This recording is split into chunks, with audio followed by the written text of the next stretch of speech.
चौधरी अब्दुल लतीफ साहू होरां नाल जिहड़े कि पंजाबी उन्हां नूं जिੱਥੋਂ नज़र मारीए वो सारे तुहानूं पंजाबी नज़र आउणगे। उन्हां नाल असीं पंजाब दे और पंजाबी दे उत्ते विचार करने जनाब, साझे करने जनाब।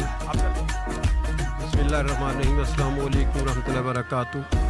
मैं अपना थोड़ा जिहा तारफ करा दा। पहले मेरा तल्लक गुजरे ना, मैं साबका बैंक अफसर हाँ, कैलीग्राफर हाँ, डिज़ाइनर हाँ, तखलीकार हाँ, शायर हाँ, पंजाबी सकाफत दा लंबरदार हाँ, सहाफियाँ लिखारियाँ पंजाबी सकाफत ते वारी हाँ।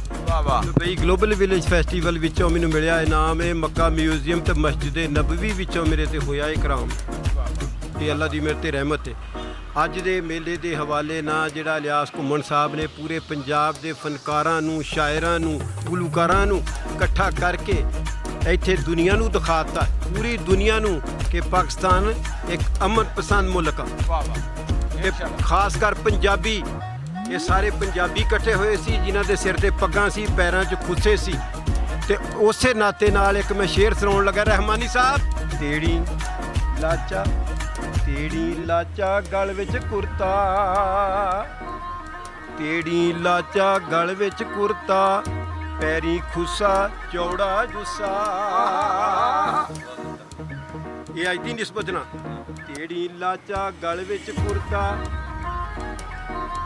तेड़ी लाचा गल विच कुर्ता, पैरी खुसा चौड़ा जुस्सा। पंजाबी दी ए शान जी, पंजाबी दी ए शान जी।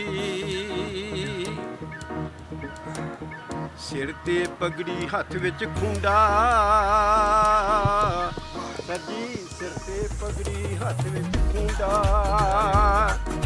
सिर ते पगड़ी हथ विच खुंडा, लतीफ सऊदी ए पहचान जी। जिंदाबाद जी, जिंदाबाद, जिंदाबाद।